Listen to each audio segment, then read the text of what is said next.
Good day everyone, we're now moving on to our next lesson which is Rizal's Life Abroad. May 1, 1882, nagsulat na ng letter si Rizal, a farewell letter para sa kanyang mga kaibigan at pati sa kanyang pamilya. Take note, hindi alam ng parents ni Rizal na aalis siya papuntang Europe. Binigyan siya ng kanyang kuya na si Pasiano ng pera as his allowance. Okay? And then si Saturnina naman, binigyan siya ng diamond ring. May 3, 1882, when Rizal left the Philippines for the first time, sa kauna-unahang pagkakataon ay umalis na siya ng Pilipinas papuntang Spain, sakay sa barkong SS Salvadora. Ang ginamit niyang pangalan sa kanyang passport ay Jose Mercado. Remember what I mentioned to you in the previous video lecture.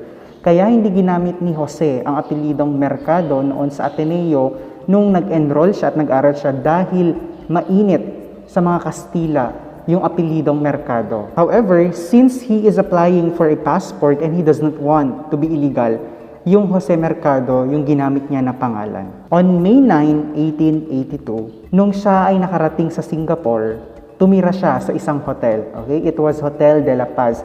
For 2 days, nagstay siya doon. Nung si Rizal ay nasa Singapore naman, from SS Salvadora, lumipat siya. Sumakay siya ng panibagong ship na pangalan ay Gemna. It's a French ship na umalis from Singapore papuntang Europe. These are the images of Hotel de la Paz and it is still existing even up to this time. Now, while he was on his journey, nakarating din daw si Rizal sa Punta de Galles. It was in Colombo, Sri Lanka.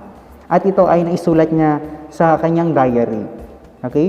The general appearance of Punta de Galles is picturesque, but lonely and quiet and at the same time, sad. So sabi ni Rizal, napaka-picturesque daw or napaka-instagrammable ng lugar na yun. Kaya lang, napakalungkot, napakatahimik ng Punta de Galles. Okay, by the way, Sri Lanka is located at the southern part of India. May 27, 1882, he landed at Aden, Yemen. It's still in Asia. Okay, so 8:30 in the morning, nakarating si Rizal sa Yemen. Now, Rizal was so happy dahil yun yung first time na makakita siya ng camel. Kaya lang, yung init daw sa Aden ay mas matindi pa sa Maynila. Well, of course, ito ay part ng Middle East, kaya mainit talaga dito sa may Yemen. June 2, 1882, narating ni Rizal ang Suez Canal. Okay? Suez Canal is an architectural wonder. Ito ay man-made canal. Okay? Gawa ng tao. It's a man-made shortcut na ginawa para daanan ng mga traders para hindi na sila umikot sa African region. So this is an image of Suez Canal. Kung titignan natin sa mapa, from Mumbai, kung hindi pa na-construct yung Suez Canal noon, dadaan ng mga traders from Indian Ocean and then madadaanan nilang Atlantic Ocean papuntang Europe, which will take them a lot of time. Okay, so napakalayo ng biyahe. Pero nung na-construct na or nagawa na yung Suez Canal, napaiksi ang oras ng biyahe. And another one na disadvantage nung wala ang Suez Canal at dito sila dumadaan sa Atlantic Ocean, napaka-risky, napaka-delikado kapag dadaan sila sa may Indian Ocean tapos sa Atlantic Ocean hanggang papunta ng Europe. Why? Kasi hindi naman nila alam. They will never know kung ano yung pwede nilang madatnan na typhoon or any other natural disasters na pwedeng ma-encounter ng barko at ng mga tao na bumabiyahe. Kaya this Suez Canal greatly helps the traders way back then. It was June 11, 1882 when Rizal disembarked. So nung bumaba na raw si Rizal sa kanyang sinasakyan and siya raw ay sinamahan ng tour guide para maglibot-libot sa city of Naples which is located in Italy. Take note, ang Italy ang kauna-unahang bansa sa Europe na napuntahan ni Rizal. Rizal was very impressed with how beautiful city of Naples is.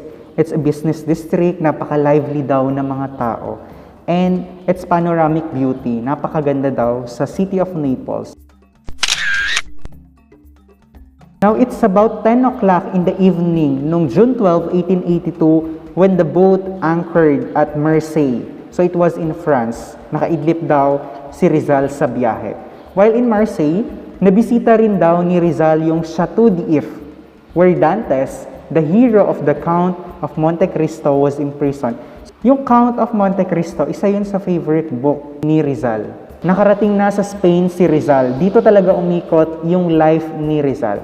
At around 12 noon, tanghaling tapat, nakarating daw si Rizal sa Barcelona and boarded in Fonda de España. According sa diary ni Rizal, napakaraming tao, napaka-business district daw nung lugar na napuntahan niya.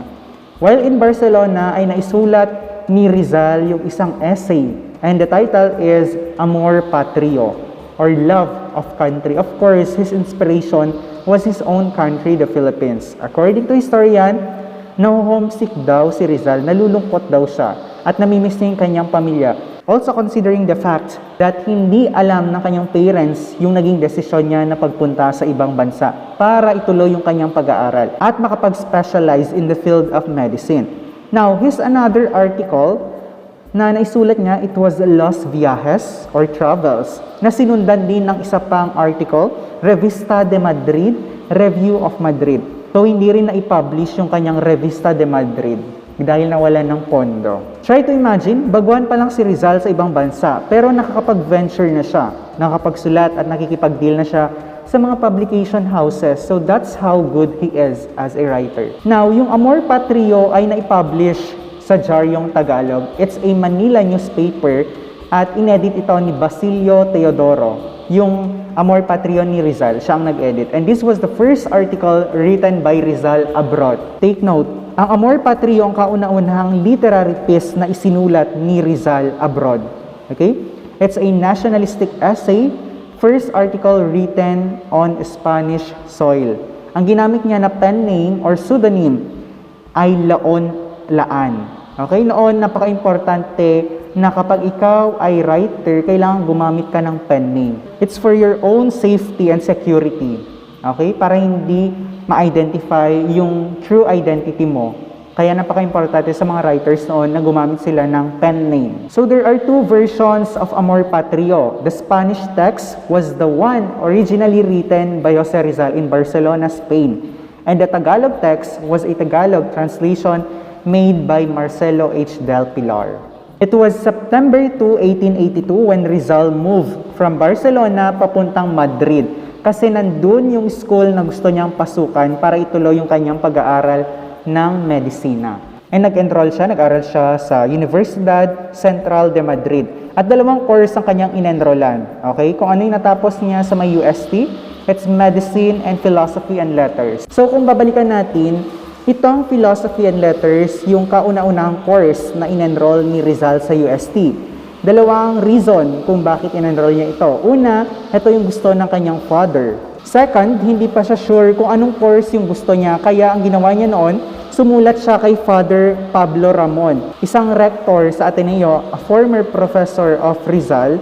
Kaya lang, ang tagal kasi mag-reply ni Father Ramon because during that time, he was in Mindanao. Natagalan yung reply ni Father Ramon. Enrollment na during that time and he needs to decide. So, Philosophy and Letters yung in-enroll niya for the meantime. Now, days have passed. Na-feel ni Rizal na hindi para sa kanya yung course na yun, kaya nag-enroll siya sa medicine. So, ano naman yung rason kung bakit medicine? Una, para magamot niya yung sakit ng kanyang nanay na lumalabo na yung mata. Pangalawa, nag-reply na si Father Ramon.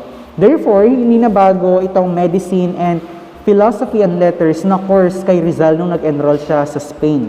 Now, let's try to see kung ano yung naging buhay ni Rizal sa Madrid. So while he was in Madrid, nag-aral ng painting and sculpture si Rizal sa prominent school, the Academy of Fine Arts of San Fernando. Now, if we will try to look back sa ating previous video lecture, ang daming naging tutor and private lessons ni Rizal. Another one, he also took lessons in French, German, and English under private instructors. He also practiced fencing and shooting at the Hall of Arms in Sans y Carbonell. Therefore, naging productive si Rizal. When he was in Spain, hindi lang puro academics ang ginawa niya.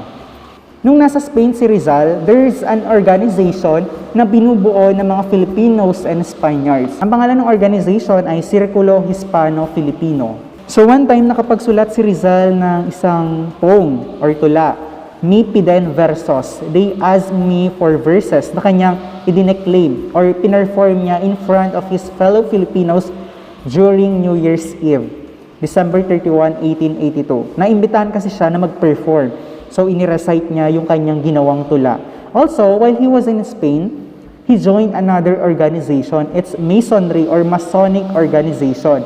Acacia was the first Masonic organization na sinalihan ni Rizal.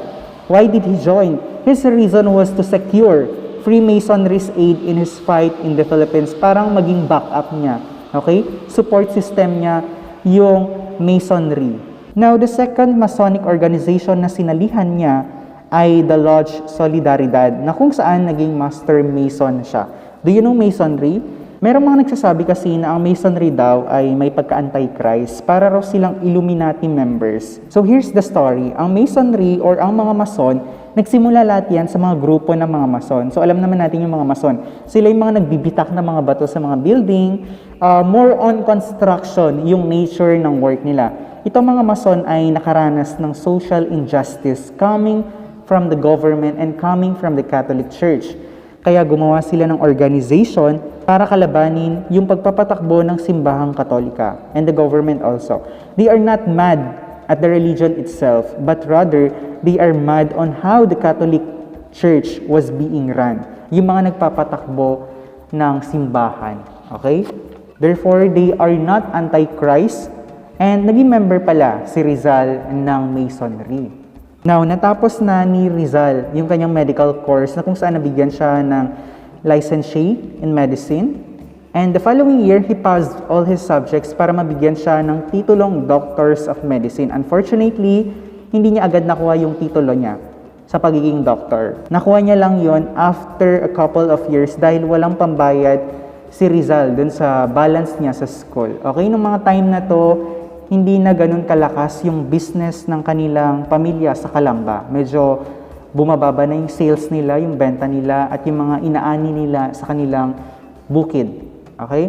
Now, in 1885 naman, after ni Rizal makuha yung licentiate in medicine, nabigyan naman siya ng licentiate in philosophy and letters. Nakareceive si Rizal ng rating na excellent, sa Spanish term, sobresaliente. So, kung i-convert natin sa Philippine grading system natin, parang may pagka-summa cum laude level. So, imagine, 2 degrees ang natapos ni Rizal. Nung natapos na si Rizal sa kanyang pag-aaral sa Madrid, he went to Paris and Germany para mag-specialize naman in ophthalmology. Now, may nakilalang professor si Rizal nung siya ay nasa France. It was Dr. Louis de Wecker, isang top French ophthalmologist during that time, na kinausap ni Rizal kung pwede raw ba siyang mag-aral under his supervision. Now, pumayag naman si Dr. Louis de Wecker. Naging magaling na student naman daw si Rizal, kaya kinuha siya as a clinical assistant ni Dr. Wecker. During free time daw ni Rizal, bumibisita naman daw siya sa bahay ng mga Pardo de Tavera. Okay? Kina Trinidad, Felix, and Paz. And doon sa bahay na yun, nakatambayan niya raw one time si Juan Luna. Kung saan si Juan Luna ay nagkaroon ng isang painting na ang title ay Blood Compact. At si Rizal daw ay naging isang model. Nag-post si Rizal bilang si Katuna. And si Trinidad Pardo de Tavera naman yung naging Legazpi.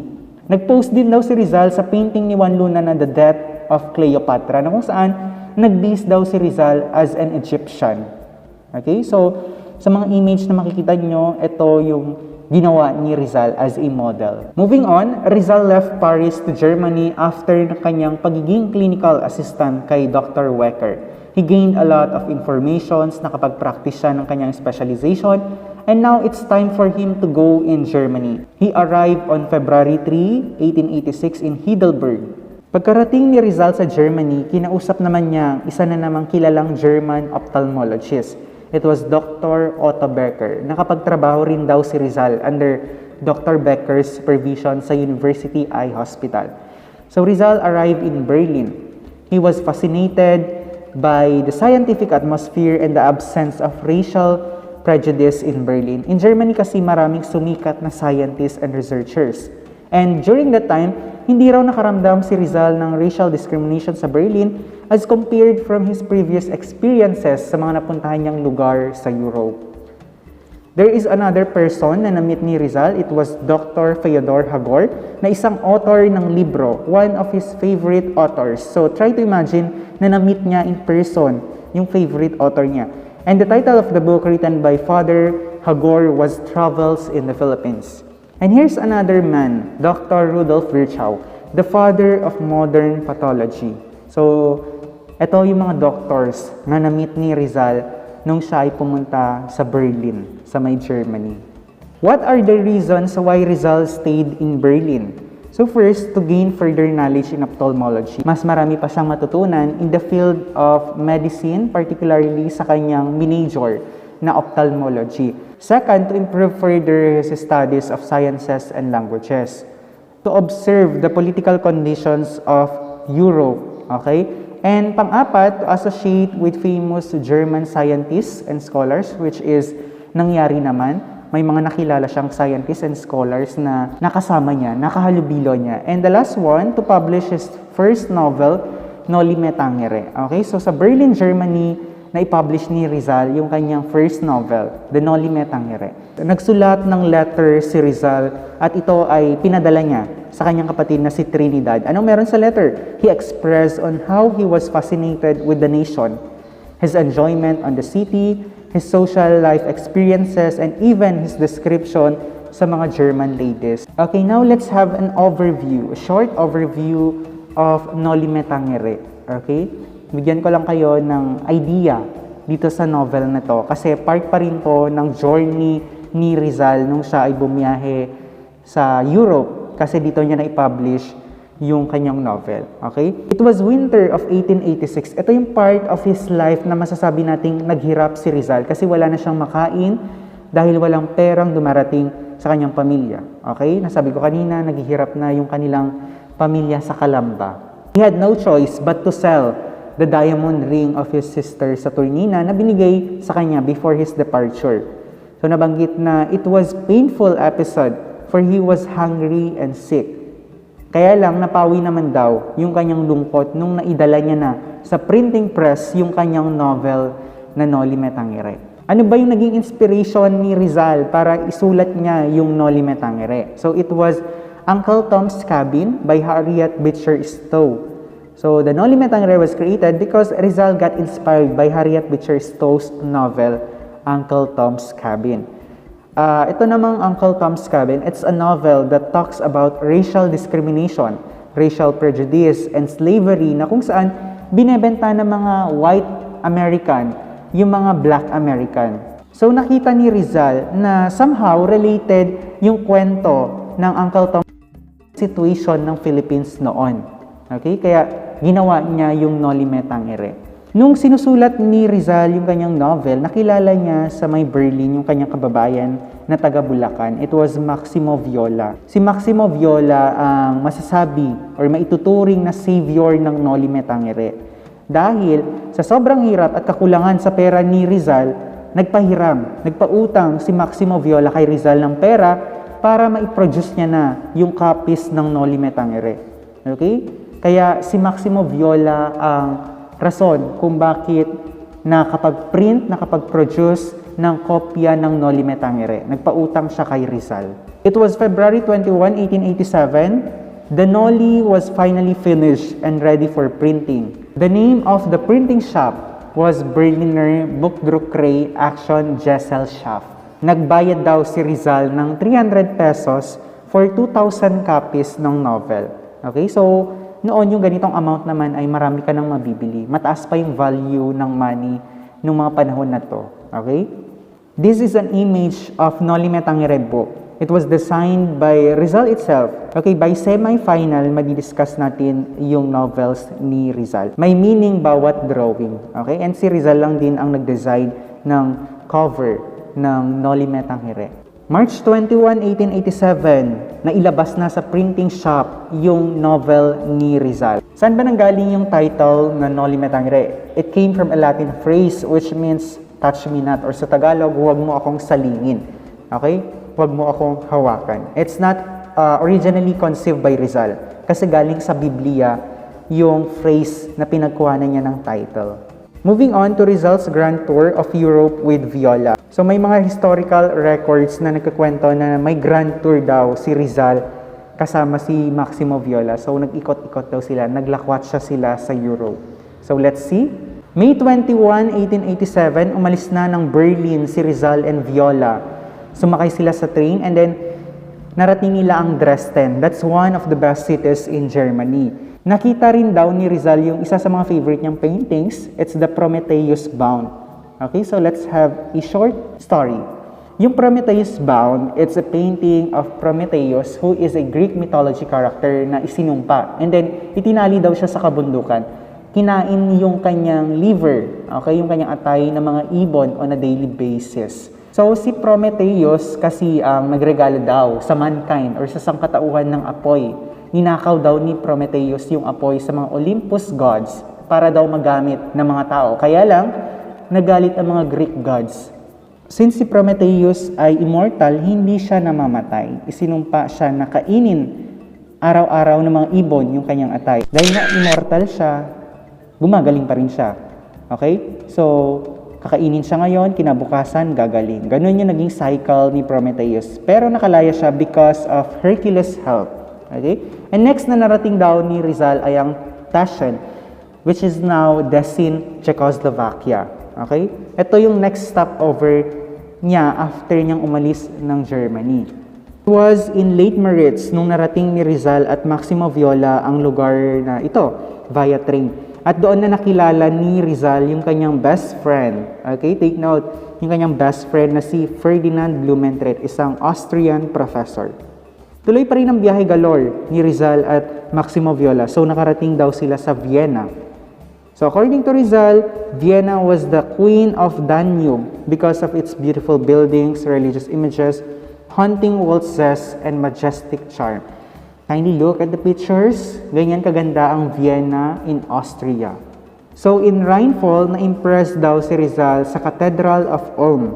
Ang laki-laki raw ng katedral na ito and even its architectural structure ay ikinamangha ni Rizal. Sa rainfall, na-describe ni Rizal yung nakita niyang waterfall. And according to him, it was the most beautiful waterfall of Europe.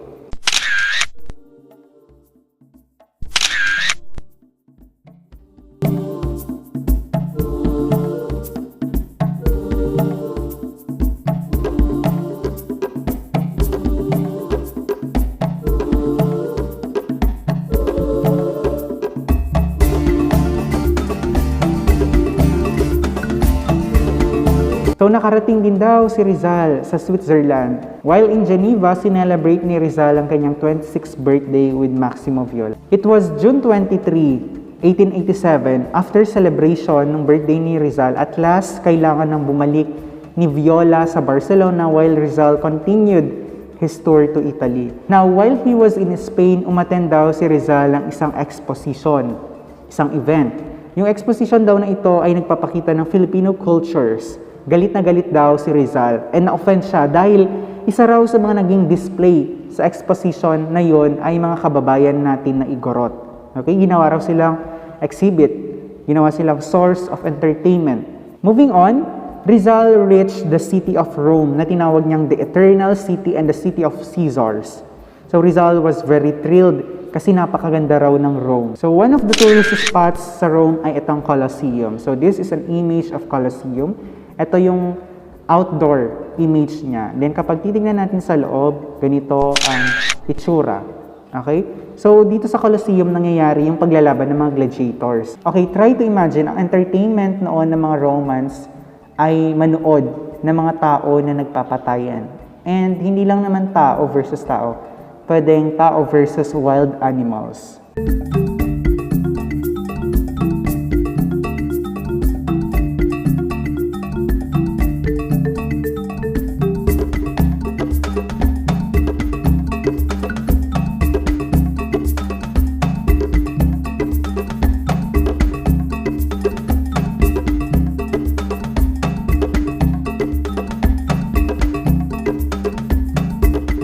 Okay, so here are another tourist spots in Rome. In June 29, 1887, nagkaroon din daw ng opportunity si Rizal na mabisita for the very first time ang Vatican. Okay? Vatican is the city of the Pope. So nakarating din dito si Rizal. Ito na. Every night, after seeing the whole day, Rizal returned to his hotel. Pagod na pagod. Okay? According sa kanyang diary, nasabi niya raw sa kanyang best friend na si Ferdinand Blumentritt, I am tired as dog, but I will sleep as a god. So after his journey sa Europe, yung kanyang pag-iikot, kailangan nang bumalik ni Rizal sa Philippines. Okay? Nagpe-prepare na siya for his homecoming sa Philippines. And nakapagsulat na rin siya sa kanyang father stating that he was coming home. Okay? So that ends our lecture for Rizal's life abroad.